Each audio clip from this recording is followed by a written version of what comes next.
My name is Rachel. I'm 32, and life had always been an intricate balance of love, work, and family. My husband, Daniel, and I had been married for 8 years, and while our marriage wasn't perfect, I believed we had a strong partnership, or so I thought.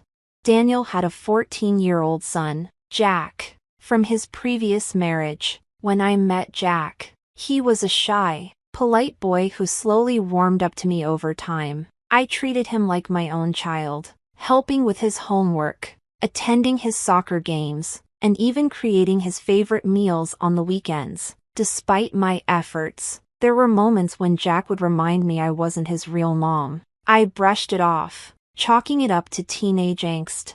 Things began to change when Daniel's sister, Clara, moved back to our city. Clara and I had always been cordial, but there was an undercurrent of tension. She was protective of Daniel and had never fully accepted me into the family. One evening, Clara came over for dinner. As we sat around the table, she brought up Jack. "Jack's been telling me he feels uncomfortable here, Rachel," Clara said, her tone dripping with concern. I was taken aback. "Uncomfortable, Jack? Is that true?" Jack hesitated, his eyes darting toward Clara. I don't know. Sometimes." Clara jumped in. "See? Kids pick up on things. Rachel, maybe you're too strict with him." I felt blindsided. I had always been fair and loving toward Jack. This accusation felt unwarranted, but Daniel sat there silently, not defending me. A week later, Clara hosted a family gathering. I noticed the sideways glances and hushed whispers. Daniel's aunt approached me and said, "Rachel, I hope you're not too hard on Jack. He's just a child." The pieces began to fall into place. Clara had been spreading rumors about me mistreating Jack. That night, I confronted Daniel. "Why didn't you defend me when Clara accused me of making Jack uncomfortable?" I asked. He sighed. "Rachel, Jack's been acting distant lately. Maybe Clara has a point." I couldn't believe what I was hearing. "I've done nothing but care for Jack as if he were my own. Why are you doubting me?" Daniel didn't respond, and I felt the foundation of our marriage begin to crack. One morning, as I was preparing breakfast, I overheard Jack on the phone. "She's so fake," he whispered. "Clara said I should tell Dad how unhappy I am. Maybe they'll split up." I froze. The boy I had loved and cared for was plotting against me. Manipulated by Clara, the betrayal cut deep. Later that day, Daniel came home early. "We need to talk," he said, his expression grave. "About what?" I asked, my heart pounding. "Jack told me he doesn't feel safe here." Clara agrees. "Maybe it's best if you take a break from the house for a while." I was speechless. "You want me to leave my own home? Based on lies?" Daniel avoided my gaze. "It's not permanent. Just until things settle down." Packing my bags felt like a nightmare. As I closed the door behind me, I vowed this wouldn't be the end of my story. Sitting in my car, a small suitcase beside me, I stared at my phone. My mind raced between fury and heartbreak. My home had been taken from me, not by an external force, but by the people I trusted most. I checked into a modest motel across town. The room was quiet, but my thoughts were loud. Clara's influence over Daniel and Jack had turned my life upside down. I needed answers. The next morning, I called my best friend, Mia. She listened intently as I recounted everything that had happened. "This is ridiculous, Rachel," Mia fumed. "You've been nothing but good to that boy. Clara's jealousy has been simmering for years, and now she's using Jack to drive a wedge between you and Daniel." "I feel so powerless," I admitted. Mia's voice grew firm. "You're not powerless. You need to fight back. Start by gathering proof that you've done nothing wrong." Her words sparked something in me. I wasn't the villain Clara painted me to be. It was time to uncover the truth. Over the next few days, I began piecing together Clara's influence. I reached out to Jack's teachers, coaches, and even his friends' parents. Each conversation painted a similar picture. I was a caring stepmother who always put Jack's needs first. I can't believe they're accusing you of mistreatment, one parent said. Jack always speaks highly of you. But the most revealing moment came when I decided to visit Clara's neighbor, Mrs. Benson, a nosy but kind older woman. She had a habit of keeping tabs on everyone in the neighborhood.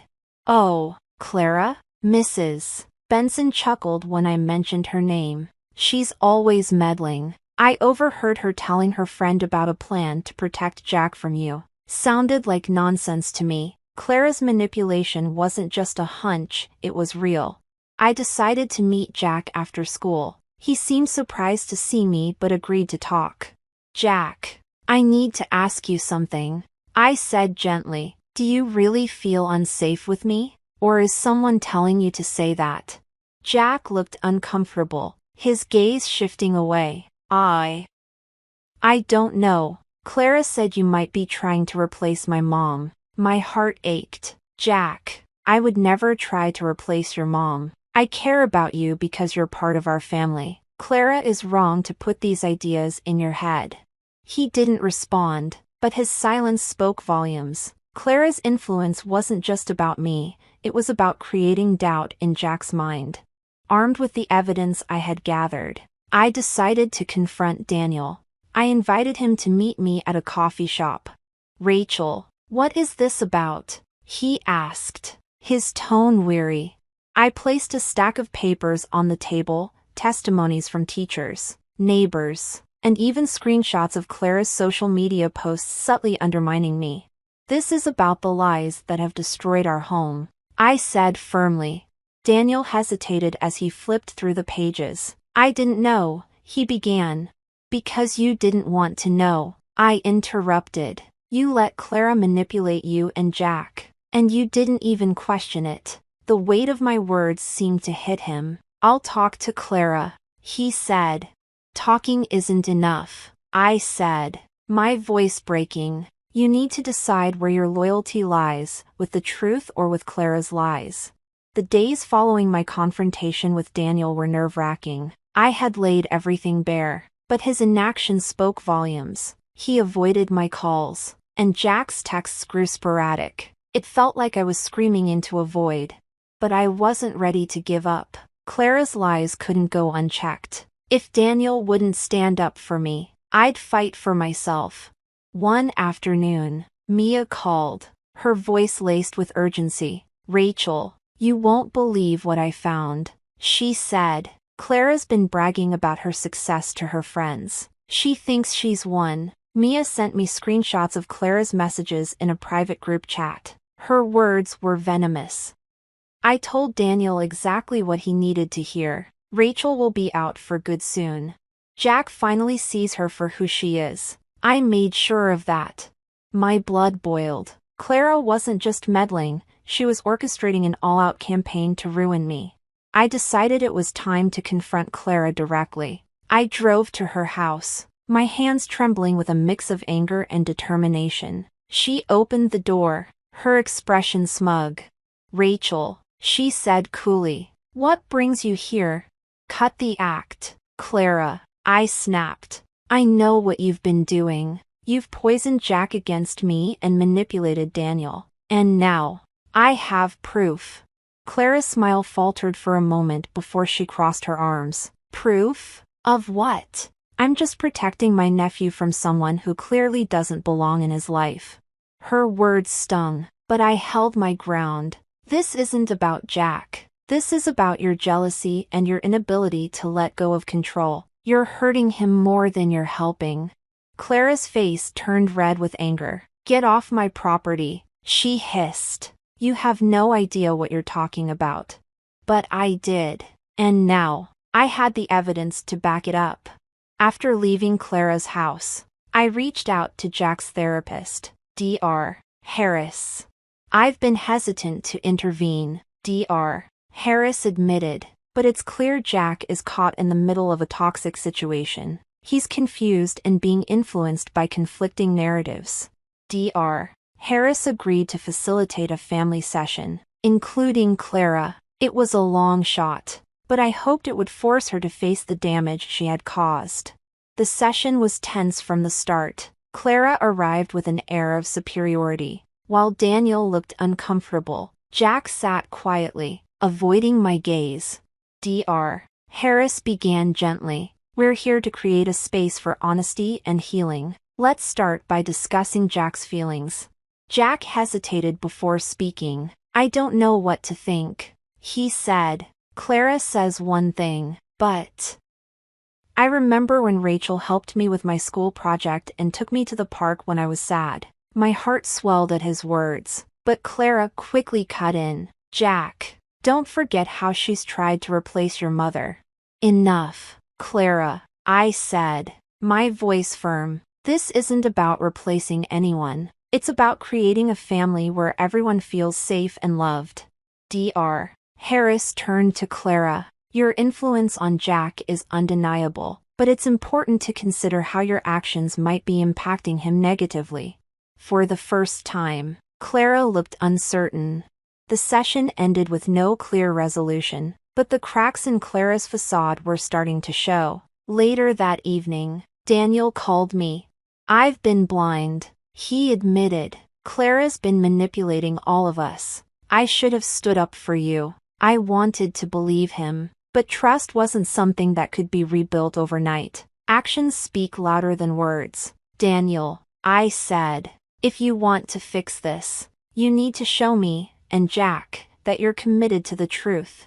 The next day, Jack came to see me. I'm sorry, Rachel, he said, tears in his eyes. I didn't know what to believe, but I know you've always cared about me. I hugged him tightly. All I've ever wanted is for you to be happy and safe.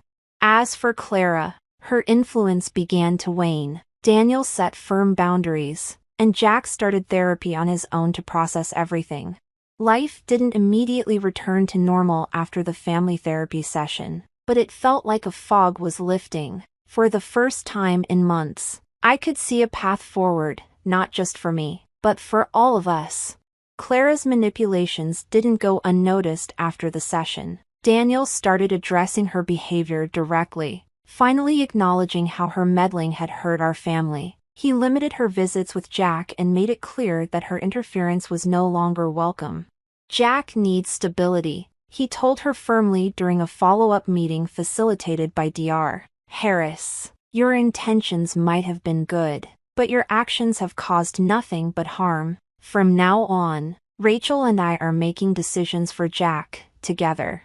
Clara was livid, but her protests fell on deaf ears. The evidence of her manipulations, coupled with Jack's growing awareness of the truth, left her with little room to argue.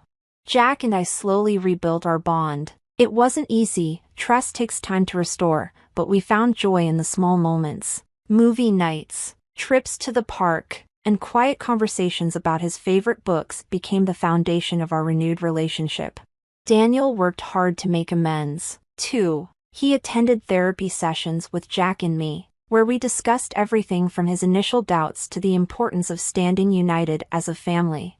I let fear cloud my judgment, Daniel admitted during one session, but I'm ready to do the work to rebuild what I've broken.